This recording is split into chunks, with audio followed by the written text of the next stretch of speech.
This morning, our text is Ecclesiastes chapter 5 through chapter 10, so they're covering 5 chapters here. Our focus chapter is chapter 7. There's first 20 verses, but there's 9 verses that go beyond this 20, so the first 20 verses will be in your book, but the last 9 won't be. You'll have to follow in your Bible. I'm going to try and give a little bit of a summary of the other chapters until we get into chapter 7. Chapter 5, this starts out by advising people to guard your steps. In other words, you come to church to listen rather than offering sacrifices of fools. What it says. This genuine attentiveness, humility are more important to God than mindless rituals or excessive talking. So paying attention and being humble, that's more important to God than a lot of talking and stuff like that going on. It also teaches us about keeping our vows. And we know the Bible says it's better not to make a vow than to make a vow and not keep it. So, and then it also focuses on beware of greed and wealth. It also warns that those who love money will never have enough wealth. It does not provide lasting satisfaction.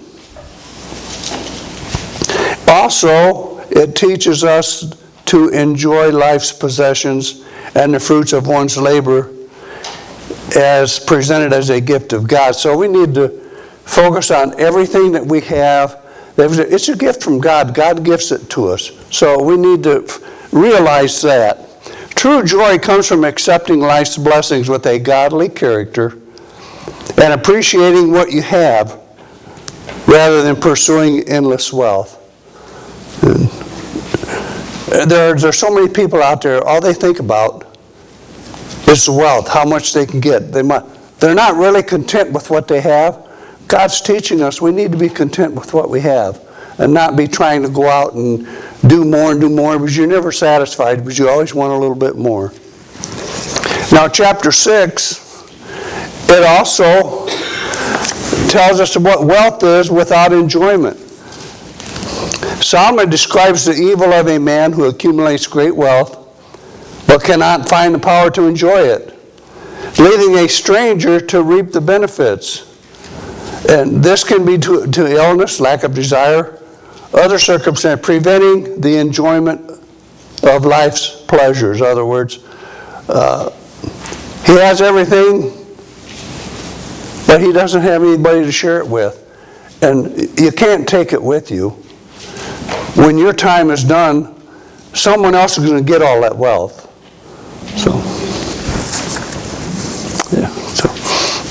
And there's limitations to human wisdom.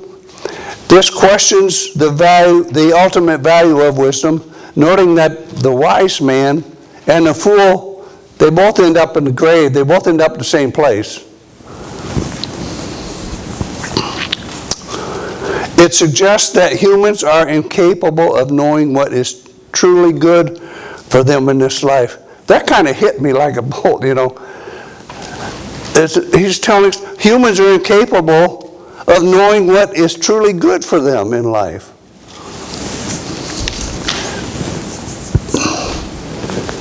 And then finding contentment. The message here is to be grateful for and find joy in what one has. It's better to enjoy what is seen and present than to constantly pursue what is desired but unattainable.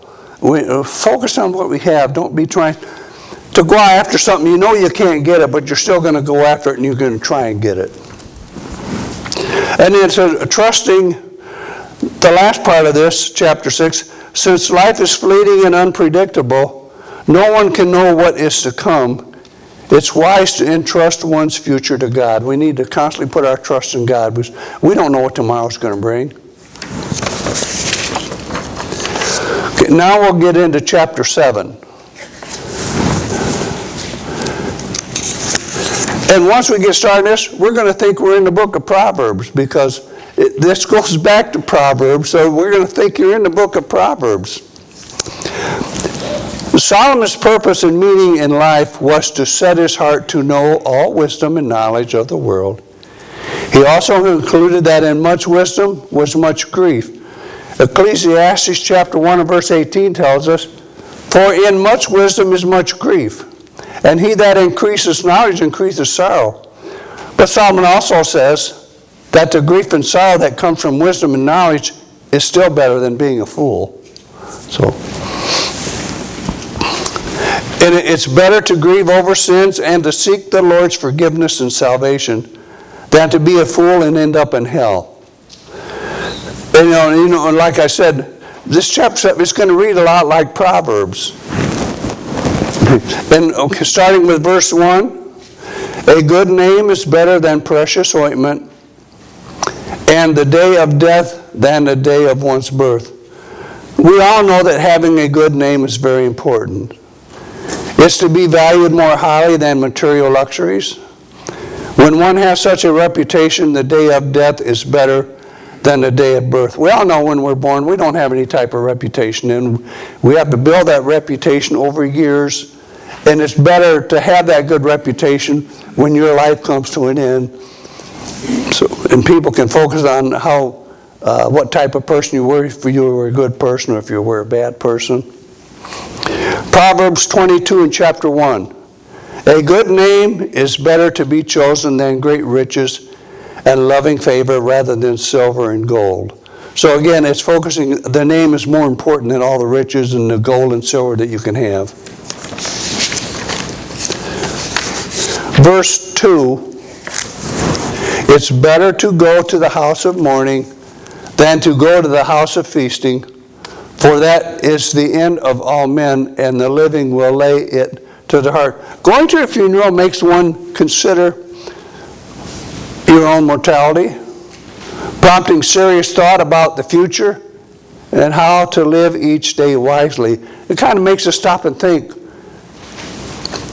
If the Lord doesn't come right away, we're all facing death at some point. And we have to understand that life is temporary, and the house of mourning is a place to reflect on this reality rather than one fleeting amusement can lead to a deeper, more meaningful joy rooted in truth. It's all telling us not to live just for the moment, but to live in a way that acknowledges the end of life, which can lead to making the most of each day and living with greater reverence. Verse 3, "Sorrow is better than laughter, for by the sadness of the countenance of the heart is made better." Here, sorrow tends to be more productive than laughter. Most people would rather have the laughter over the sorrow, but you don't get the same results. Laughter stems from enjoyment, but sorrow produces growth. That's what it's telling us here. 2 Corinthians chapter 7 and verse 10, "For godly sorrow worketh repentance to salvation, not to be repented of, but the sorrow of the world worketh death." So,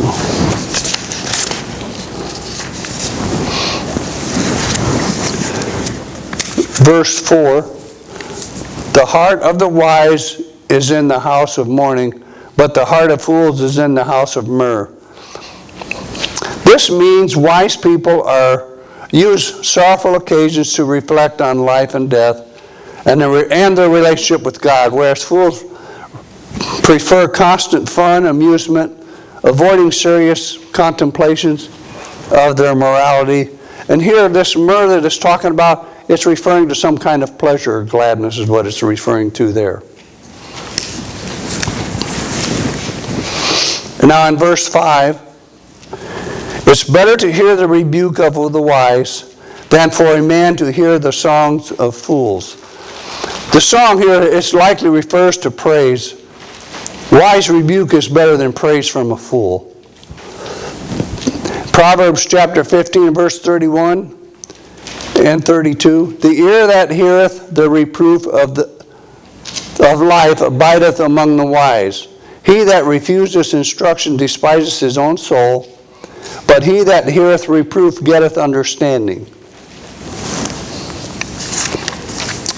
Verse 6, for as crackling of thorns under a pot, so is the laughter of fools. This also is vanity. What it's referring to here is the crackling of thorns. It produces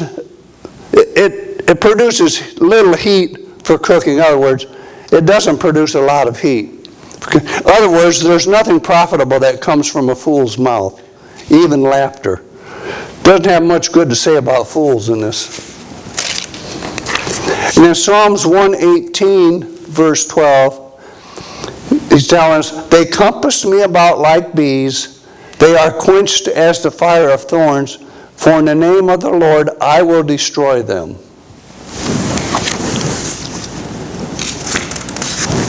Verse 7, surely oppression maketh a wise man mad, and a gift destroyeth the heart. Oppression is thievery, and we know that to oppress the poor is a reproach to God. God's not happy when you oppress the poor, if you try and take advantage of the poor. He's kind of favoring the poor. He's looking out for them. And also bribery here, it can make an honest man dishonest. It's telling us to work with our own hands and eat from our own labor. Exodus 23:8 says, and thou shalt take no gift, for the gift blindeth the wise, and perverteth the words of the righteous. Now verse 8, better is the end of a thing than the beginning thereof, and the patient in spirit is better than the proud in spirit. We need patience and endurance in order to finish what we have started. And you can be certain of this one thing. We can be certain that God will finish the good work that He began in us. And Philippians 1:6 says, being confident of this very thing, that He which hath begun a good work in you will perform it until the day of Jesus Christ. So, now in verse 9, be not hasty in thy spirit to be angry, for anger resteth in the bosom of fools. We know that uncontrolled anger is a characteristic of a fool. But the wise man can be angry, but yet not sin. Where a fool, he doesn't think that way. He's going to get mad, and he doesn't care whether he sins or not sins. He's just releasing all that anger. Where a wise man, he's going to stop and think before he says anything. He can be angry, but they don't sin. The anger doesn't cause them to sin, is what I'm trying to say. They're still sinners.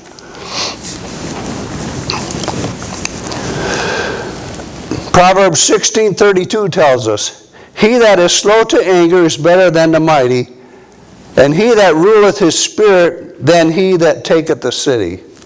So it's telling here, don't be so quick to get angry.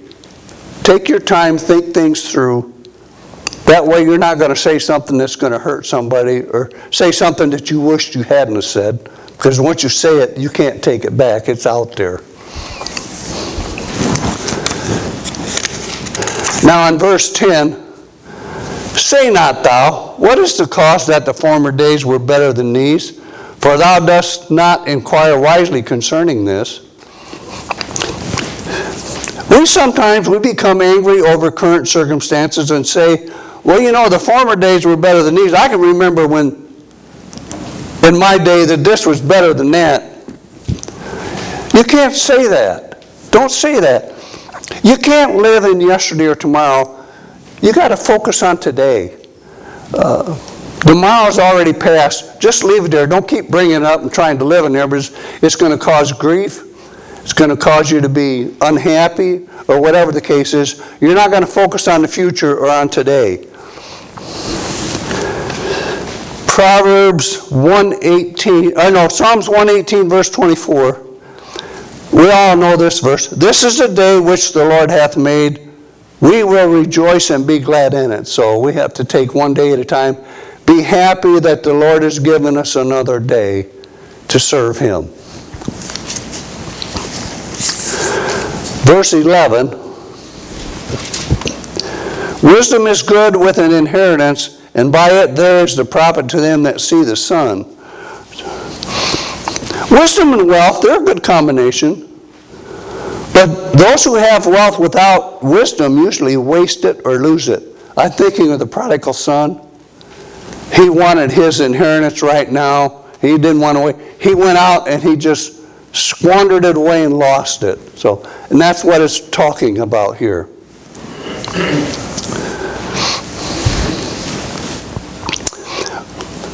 We cannot make a life with just money by itself. Only wisdom that comes from God can give us a meaningful life. It's talking about the importance of wisdom. Ecclesiastes chapter 11 and verse 7, truly the light is sweet, and a pleasant thing is it for the eyes to behold the sun.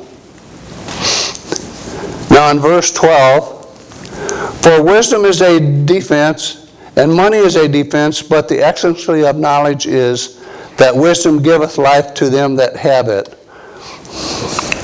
Money will offer you some tangible protection, but wisdom that gives life to those who possess it means it provides a more profound, lasting, ultimate form of security and preservation. In Ecclesiastes chapter 9 and verse 18, consider the work of God, for who can make that straight? No, okay, this is verse 13. Consider the work of God, who can make that straight, which he hath made crooked. This is implying here that if God makes something crooked, no one can make it straight. If God's going to do something, you can't change it. There's no one powerful enough to overrule God. In Ecclesiastes chapter 1 and verse 15, that which is crooked cannot be made straight, and that which is wanting cannot be numbered. So once God does something, you can't change it. You can't change his mind. Verse 14, in the day of prosperity be joyful, but in the day of adversity consider, God also hath set the one over against the other, to the end that man should find nothing after him. Basically, if you're having a good day, rejoice and be happy. But if you're having a rough day, okay, what is God teaching me? What is he telling me this? If your day's not going right, maybe God's trying to teach you something or tell you something. Wiersbe says that we get enough blessing to keep us happy and enough burdens to keep us humble. That's what he says.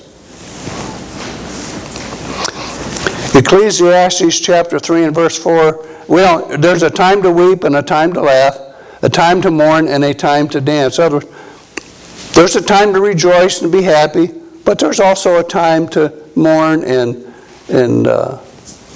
consider others, help others.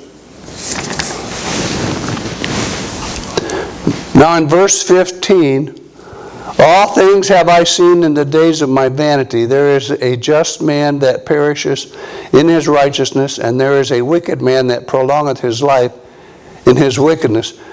Again, this is pointing out that a person's action don't always determine their lifespan. And we see that. Sometimes a righteous person will have a short life for whatever reason, but the wicked person will have a prolonged life and be honored and prosper. But we know his time is coming, that he's going to be punished. This challenges us, and we know that the world is full of injustice and disorder. It challenges the idea that living righteously guarantees a long, happy life, while wickedness is always punished quickly. That's not a true statement. That does not always happen that way. Ecclesiastes chapter 8, verse 14, there is a vanity which is done upon the earth, that there be just men who Unto whom it happeneth according to the work of wicked, again there be wicked men to whom it happeneth according to the works of the righteousness. And I said that this is also vanity. So Psalm says he sees this, he sees the injustice of the righteous people being punished or not, and the wicked being, maybe they can get away with whatever they're doing or they're prospering. He sees this and he doesn't like it.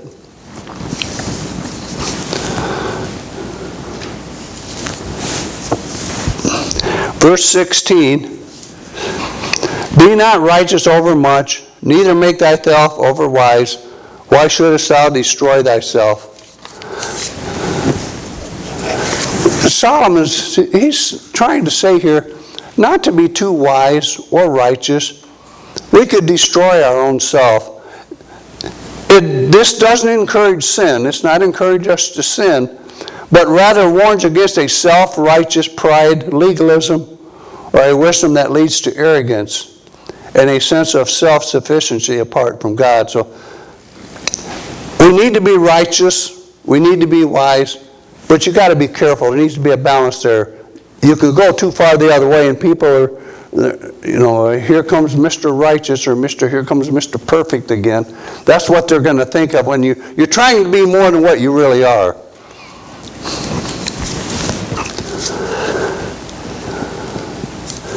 Verse 17, be not overmuch wicked, neither be thou foolish. Why shouldest thou die before thy time? Here we see a life of continuous, reckless sin that goes to extremes and invites premature death through disease or punishment. We all know that God's only going to put up with so much. If you're living a continuous, wicked, an unruly life, he's going to say, okay, I've had enough. You're coming home. I'm going to take you home. So he said, you can go before your time, depending on how you live your life.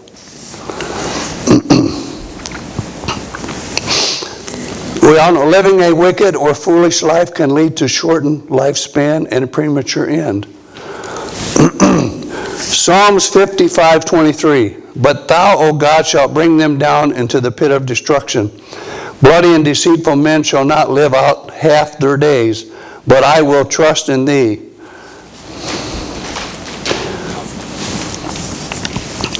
And in verse 18, it is good that thou shouldest take hold of this, yea, also from this withdraw not thine hand, for he that feareth God shall come forth of them all.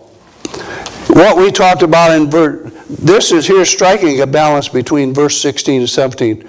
We should heed birth warnings by not becoming dogmatic in our own understanding and leaving off the continual pursuit of God. We must fear God and trust and obey Him. That's important. Trust and obey God. He wants obedience from us. Verse 19. Wisdom strengtheneth the wise more than 10 mighty men which are in a city. Right now, we have the privilege to ask God for wisdom. James 1:5 says, if any of you lack wisdom, let him ask God that giveth to all men liberally and upbraideth not, and it shall be given unto him. We can ask the wisdom. We may not understand or have the answers to all the questions, but when Jesus comes, He will answer the questions. He will answer our questions. Now verse 20. For there is not a just man upon the earth that doeth good and sinneth not. Is this suggesting that the knowledge from above is needed? We need God, basically. Because there's not even one person on earth who does not commit sin of commission or omission. So, we all at one time, we commit sin because we're not perfect. So, it's just part of life. Now from verse 21 through verse 29, this is not in your lesson book. So, verse 21 tells us, also take no heed unto all words that are spoken, lest thou hear thy serpent curse thee. This is basically advising against being too concerned with what people say about you. Ecclesiastes chapter 7 and verse 22, for oft times also thine own heart knoweth that thou thyself likewise hast cursed others. We all say things that we shouldn't say at times. It's just we all say those things. Sometimes maybe we should be quiet, but we blurt out something that we shouldn't say.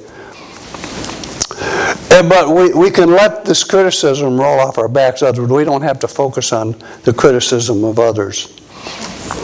The wise man who understandeth people's weaknesses won't take seriously all the words which are spoken. So if you recognize people's weaknesses, a lot of the words that you hear, you're not going to let them bother you. You're just going to let them go. Now I have verse 23 and verse 24 going together.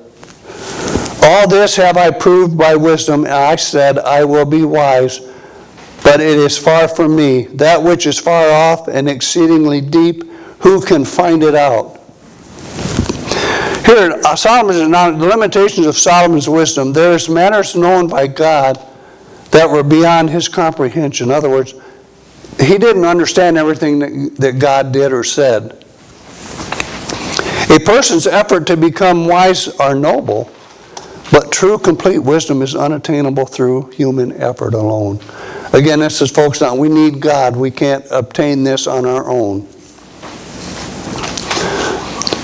Verse 25, I applied mine heart to know, and to search, and to seek out wisdom, and the reason of things, and to know the wickedness of folly, even of foolishness and madness. Here, Solomon is diligent in his efforts to know and search and seek out wisdom and the reason of things, also to know the wickedness of folly, even foolishness and madness. Perhaps he's referring to his own iniquity. Now in verse 26, I find more bitter than death the woman whose heart is snares and nets, and her hands as bands. Whoso pleases God shall escape from her, but the sinner shall be taken by her. Solomon's firm conviction here is that the adulterous woman who snares and entraps men is the cause of sorrow more grievous than death. He also affirms that those who please God shall be able to escape from her by the strength to withstand her providential restraint. But the deliberate sinner, he shall be taken by her. I mean, he's not going to be able to resist her. But the wise person, he's going to realize he's going to be able to say, I need to stay away from that. I don't need to be around that. Verse 27 and verse 28. Behold, this have I found, saith the preacher, counting one by one to find out the account. What he's doing, he's weighing one thing after another to find out the reason. And then verse 28, which yet my soul seeketh, but I find not.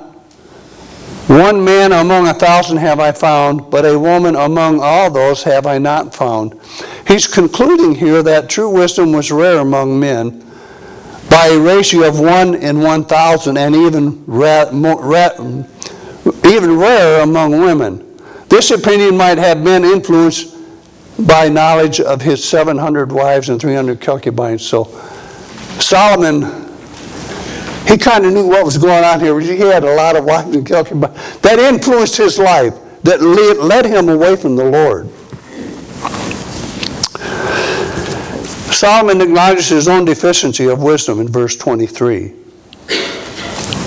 Now in verse 29, lo, this only have I found, that God hath made man upright, but they have sought out many inventions. In other words, Solomon's central conclusion is he's representing all mankind and women, but God created man upright, but man's sinned, corrupting the descendants who follow in a concluding wide range of sins. In other words, God first created everybody, they was righteous, but sin crept in, and it just ruined everything for them.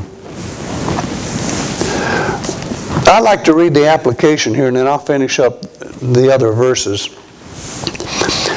We have lots of unanswered questions about this life.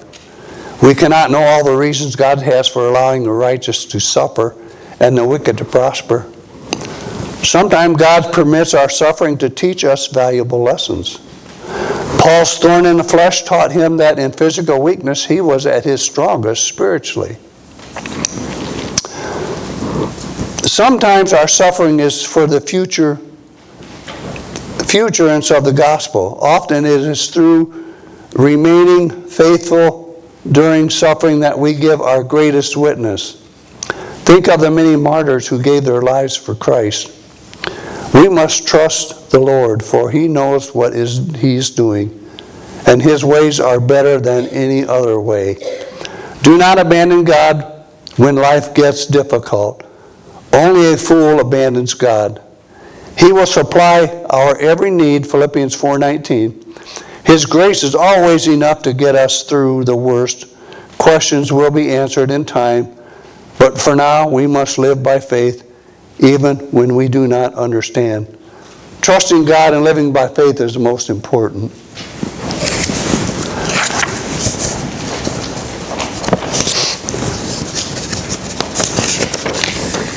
In verse 8, there's some values and limitations of wisdom. Wisdom's just a great asset. It's helping one navigate life's challenges and avoid the wrath of authority. However, even the wisest person cannot fully understand God's plan or escape death, which is the great equalizer for all. This chapter also advises obeying the king and respecting the government, as their power is often absolute and unchallengeable. It suggests that keeping the king's command is the wise course of action to avoid punishment. It also notes that unfairness of life, where sometimes the righteous suffer and the wicked prosper. It concludes that God's ways are beyond human understanding, and ultimately justice will be served by Him. We don't always understand why God does what He does. It also encourages finding happiness in daily life and enjoying the gifts of God, such as food and drink. The wisdom is not trying to control the uncontrollable, but finding contentment in what one has. We're just focusing, being content with what you have. Don't worry about, I got to have this. Well, I'd be better if I had that. Be content with what you already have. Now, chapter 9 teaches us that life is unpredictable and death is certain. So one should live fully in the present. This centers on enjoying life's simple pleasures, working diligently, and cherishing relationships, because these are the only things we have under the sun before death. It also advises accepting that life's outcomes are not always tied to righteousness, and that true wisdom is living with a godly perspective despite life's instruction. Now, chapter 10 compares folly versus wisdom. It begins by comparing the two, saying that a little folly outweighs wisdom in honor. A single act of foolishness or a moment of poor judgment can ruin a reputation built on wisdom and integrity. I'm telling you, one wrong move or one wrong thing said, it can ruin years and years of a reputation, and you have a hard time gaining that back. A wise person's heart inclines to the right, which is strength and favor, while a fool's heart to the left, which is weakness and deviation. A wise person's intentions are righteous and lead to thoughtful actions, while a fool's actions are often misguided and lead to destruction.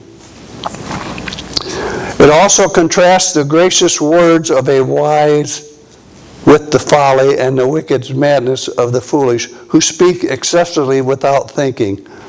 We've all been around people, they don't think before they speak. They just blurt out whatever they're thinking, whatever is in their heart, whatever they want to say at that time. They don't stop and think. The wise use their words to build up and provide grace, while fools speak without forethought, leading to arrogance, empty words, and great evil.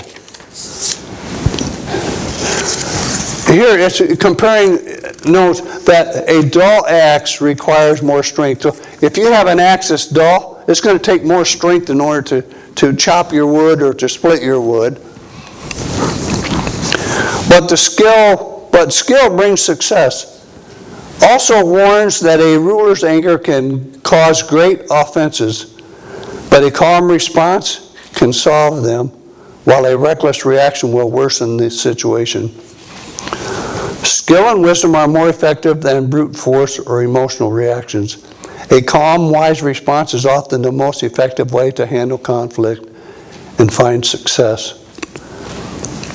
It points out that a small amount of foolishness in a leader can have devastating effects on many, and it serves as a warning to be careful in both our actions and our speech.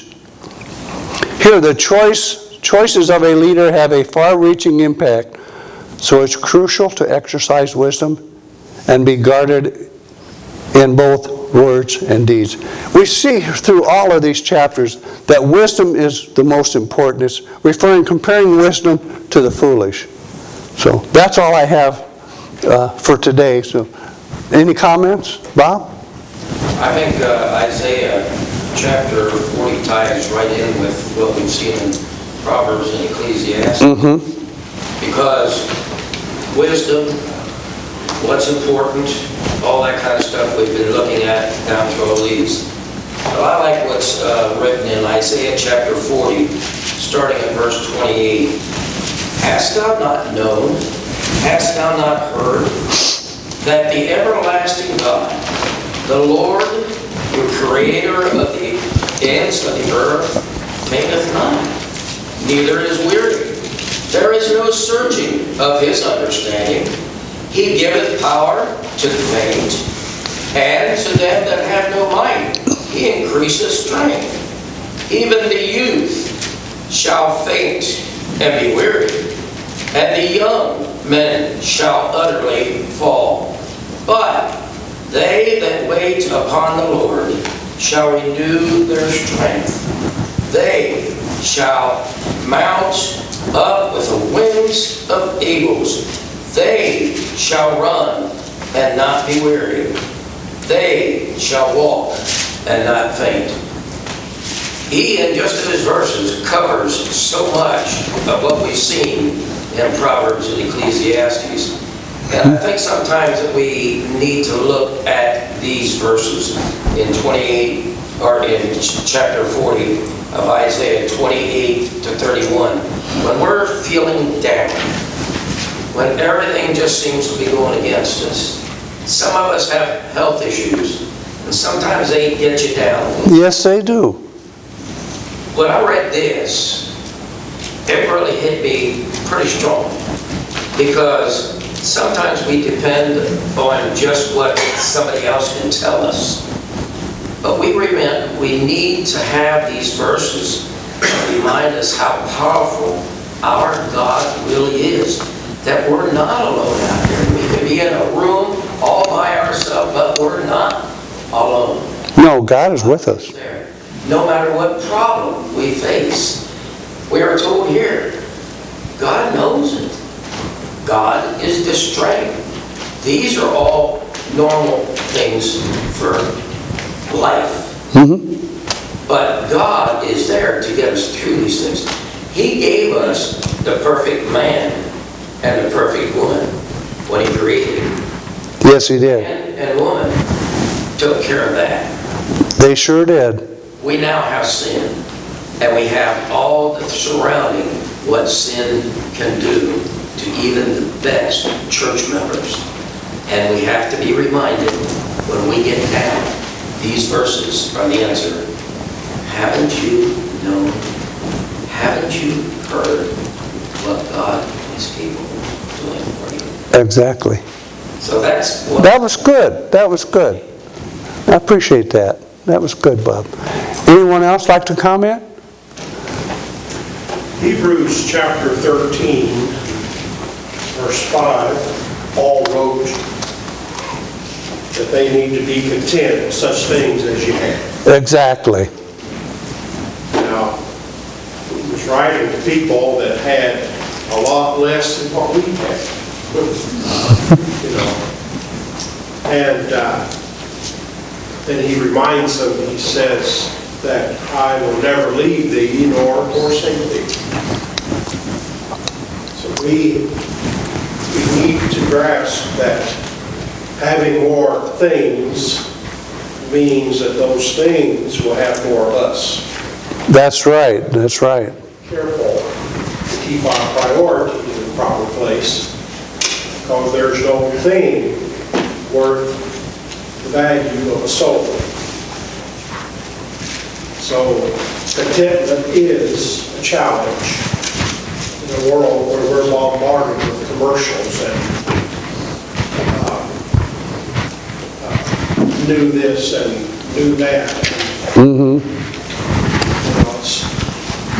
to just be content with what we have. Exactly. And like you were talking, it's easy for us to talk about and say that, but when it comes to doing it, it's a challenge and it's hard sometimes. Because like there's so many things out there, so you got to have this, you got to have that. This will make your life so much better, or this will do so much more for you. That's not always the case. They're just trying to sell a product a lot of times. So like you said, we need to be content with what we have and rely on God for what we need. Okay, anyone else? Okay, if there's no other comments, Bob, could you dismiss us, please?